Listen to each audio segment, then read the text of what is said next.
Di episode sebelumnya, setelah Xiaoyan berhasil mengambil setengah dari sumber daya alam Suanjin dan memasukkannya ke lantai ke-13 menara Jinsen Point, dan mungkin memang menara Jinsen Point Pagoda ini selalu memiliki kemampuan yang aneh seperti itu. Pagoda Jinsen penuh dengan misteri. Setiap lantainya memiliki kegunaannya masing-masing, seolah menara ini memang dirancang untuk Xiaoyan.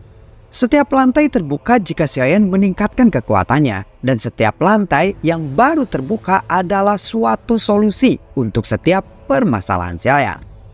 Dalam kata lain, seolah seseorang telah mengaturnya untuk Xiaoyan. Xiaoyan kembali berpikir, jika memang seperti itu, seharusnya ada solusi untuk bisa mengambil ratusan Taisu Senju yang tergantung di udara saat ini.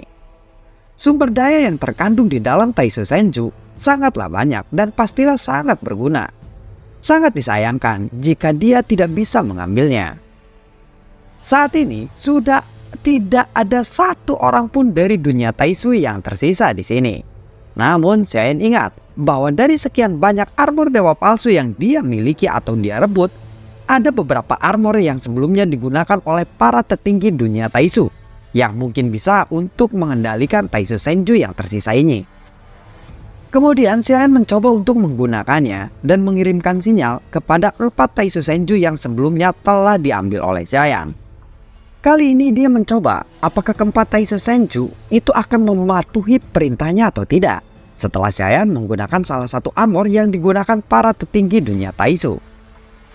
Setelah beberapa saat kemudian, tanpa ia duga, keempat Taisu Senju tidak mengirimkan sumber dayanya kepada Xiaoyan. Dengan kata lain, dia tidak bisa mendapatkan sumber daya dari 4 Taisu Senju yang sebelumnya sudah dirampas oleh Xiaoyan.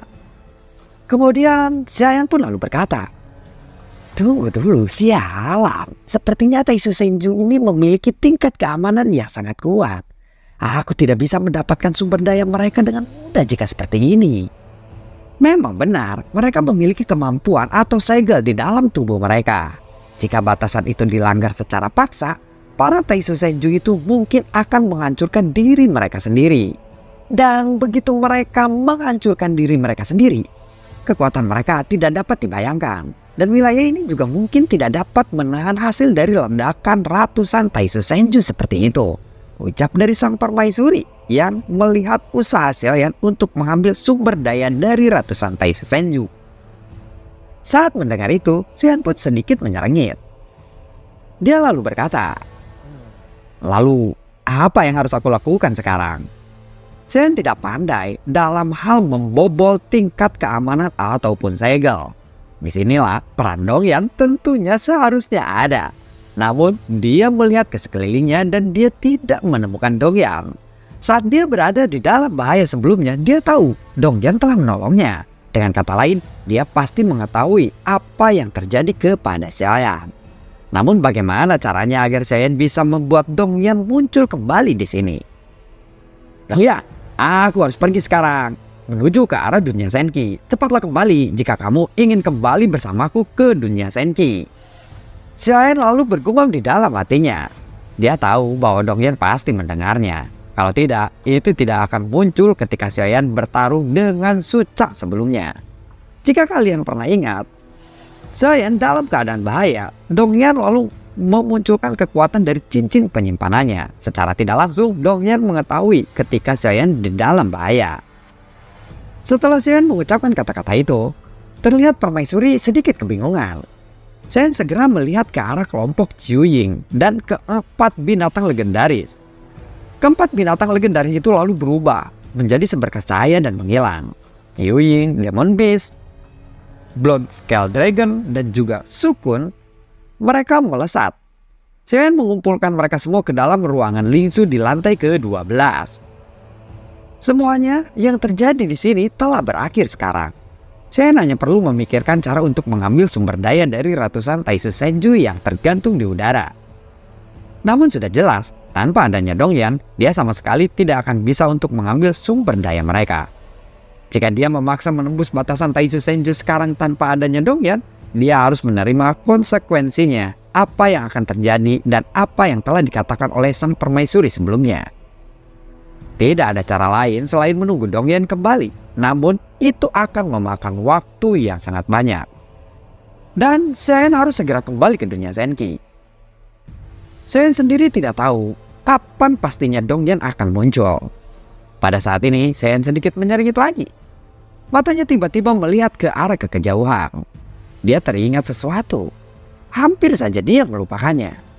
"Oh iya, sialan, aku hampir melupakannya," ucap dari Seayan secara tiba-tiba. Dan itu membuat sang permaisuri tambah kebingungan lagi. Sebenarnya apa yang ada di dalam pikiran Seayan kali ini? Kemudian sang permaisuri pun mengikuti arah pandangan Seayan. Tatapan Seayan sepertinya tertuju pada suatu bintang yang jauh di kehampaan di sana. "Yuaner, ayo ikutlah bersamaku dan tinggallah lebih lama bersamaku." Mendengar itu sang permaisuri lalu menganggukkan kepalanya. Kali ini dia tidak keberatan sama sekali. Dengan cepat, kelinci Bingyu itu berubah menjadi ukuran beberapa puluh kaki lebih besar.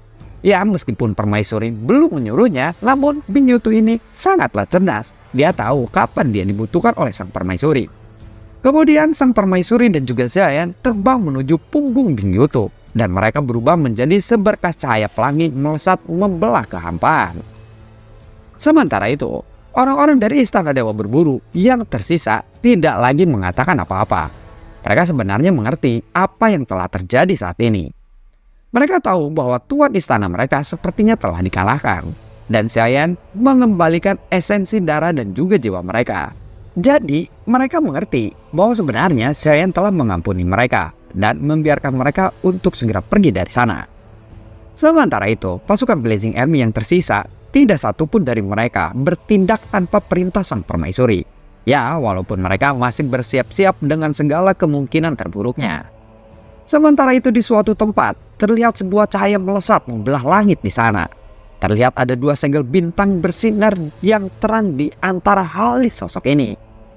Dan sosok itu tidak lain adalah klon dewa asli milik Seayan, yang sebelumnya telah pergi menuju bintang Anpaksing. Dan ternyata bintang Anpaksing adalah sebuah bintang yang dipenuhi oleh salju. Bintang ini terlihat putih dari kejauhan. Dan jika dilihat lebih dekat, semua lautan dan juga tanah dari bintang ini dipenuhi oleh salju. Lautan dan bintang ini pun membeku. Oleh karena itu, hampir tidak ada kehidupan di bintang ini. Bahkan jika ada beberapa orang kultivator yang mungkin bisa tiba di bintang ini, sepertinya mereka akan segera pergi menjauh dari bintang ini karena suhunya yang terlalu ekstrim. Namun ternyata tidak ada yang menyangka bahwa di bawah lapisan es di dalam 10.000 meter sebenarnya ada inti bintang yang memancarkan sinarnya dengan suhu yang sangat tinggi. Untuk sementara ini tidak ada yang terlihat aneh di sekelilingnya. Mengapa? Inti bintang ini membuatku merasa khawatir. Sepertinya inti bintang ini tidak sesederhana kelihatannya. Klon dewa asli yang tergantung di udara di antara es bergumam pada dirinya sendiri. Lokasi klon dewa asli ini masih agak jauh dari inti bintang tersebut. Setelah mencari-cari, klon dewa asli menemukan bahwa bagian dalam tempat ini hampir seluruhnya dipenuhi oleh warna merah menyala. Walaupun kekuatan fisik dari klon dewa asli ini kuat, namun kekuatan jiwanya tidak mencukupi untuk bisa merasakan ancaman yang ada di sekitarnya, layaknya Seayan. Bintang ini terlalu aneh bagiku. Sepertinya ada sesuatu yang sedang mengawasiku dari kedalaman bintang ini. Saat ini klon dewa asli tidak mau mengambil resiko, karena Seayan harus kembali ke dunia Zenki sesegera mungkin. Jadi tidak perlu mengambil resiko untuk menjelajahi bintang seperti ini. Sementara itu di suatu tempat, Seayan yang sedang menuju ke tempat di mana klon dewa asli berada. Aku khawatir orang itu sengaja membawa klon dewa asliku ke arah sini, gumam dari Seayan di dalam hatinya. Sementara itu Seayan dapat merasakan apa yang terjadi dengan klon dewa asli. Dengan kata lain, apa yang terjadi dengan klon dewa asli Seayan bisa merasakannya. Dia melihat apa ataupun dia berada di mana.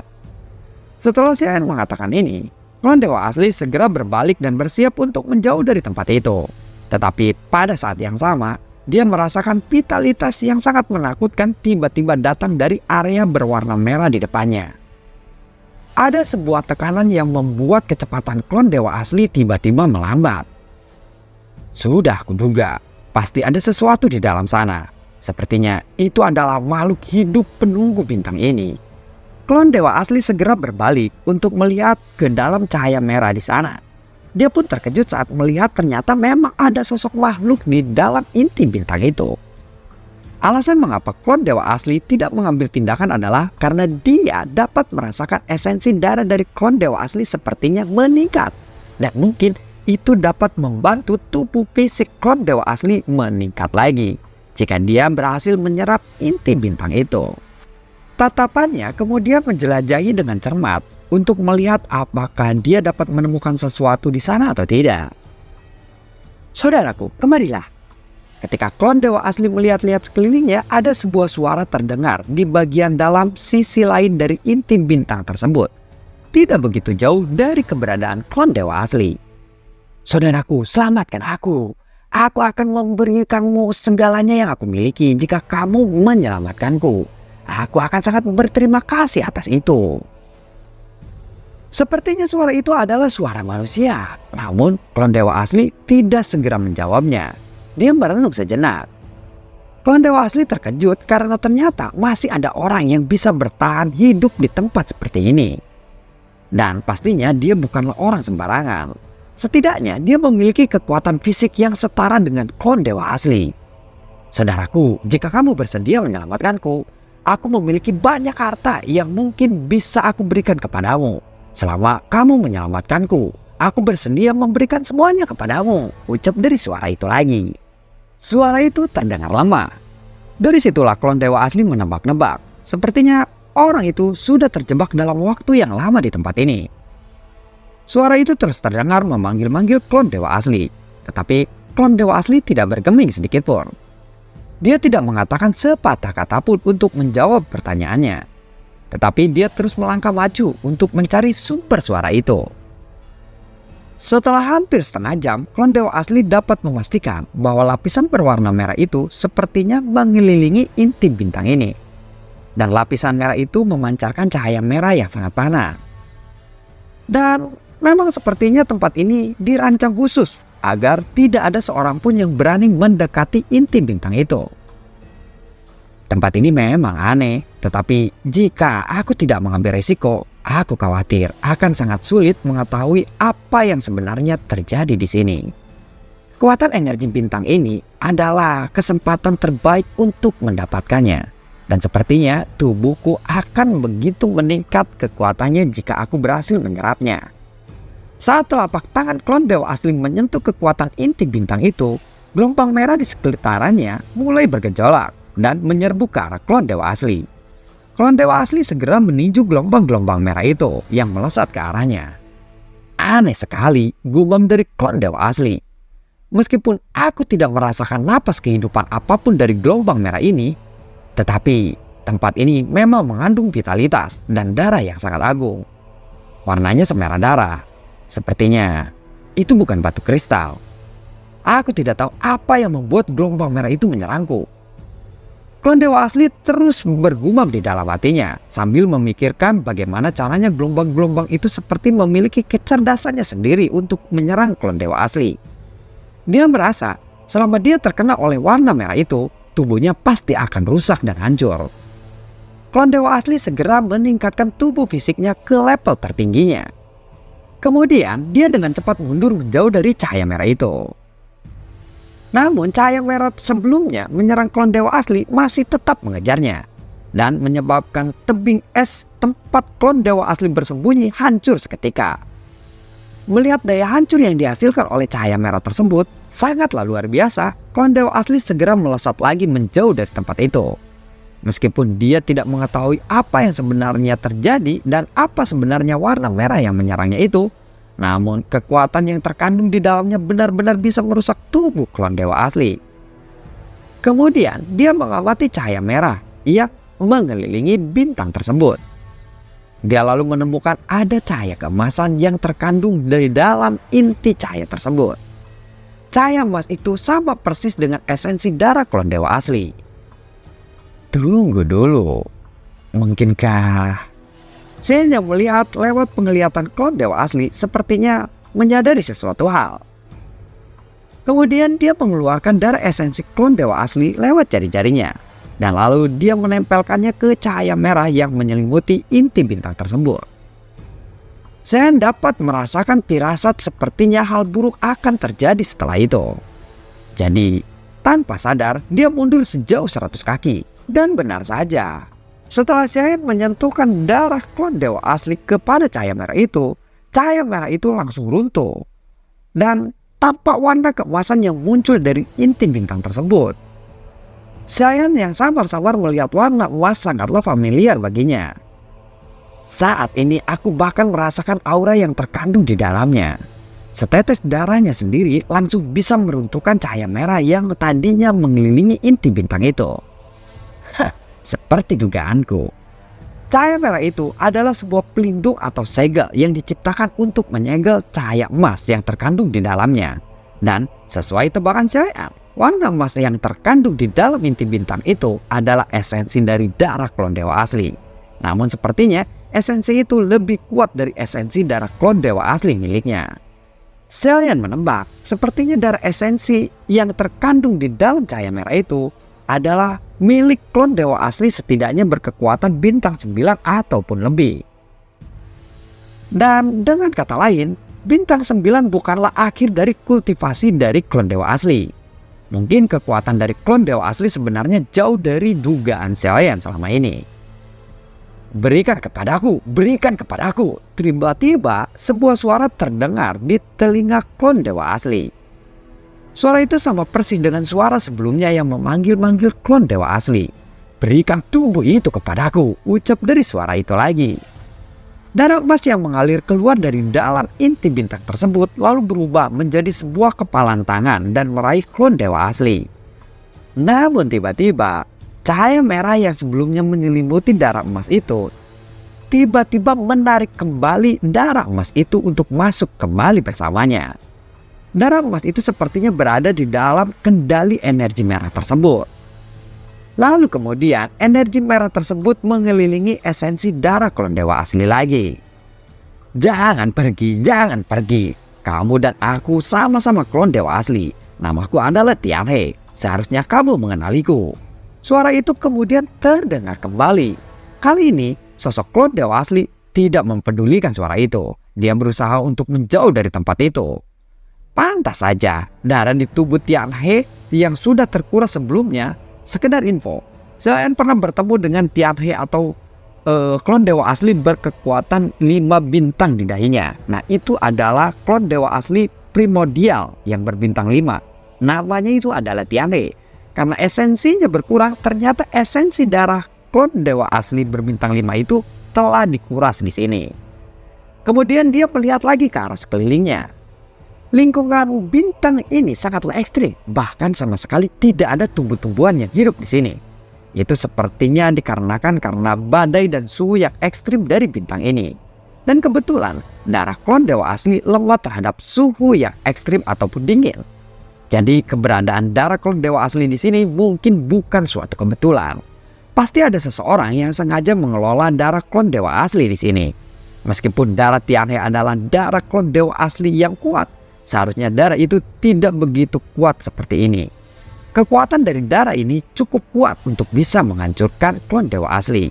Darah yang memiliki kekuatan begitu kuat seperti ini, jika seseorang benar-benar mengelolanya, maka orang itu yang mengelola darah klon dewa asli pastilah bukan orang sembarangan atau seseorang yang sangat kuat. Shen bergumam di dalam hatinya. Dia lalu menyempitkan matanya. Dan bagaimanakah kelanjutan ceritanya?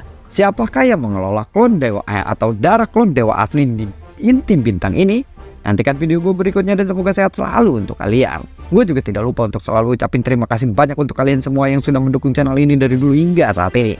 Dan gue juga selalu ucapin terima kasih banyak untuk kalian yang sudah mensupport channel ini lewat link summary di bawah kolom deskripsi. Sampai ketemu lagi di video gue berikutnya dan semoga sehat selalu untuk kalian. Assalamualaikum dan sampai jumpa. Dadah.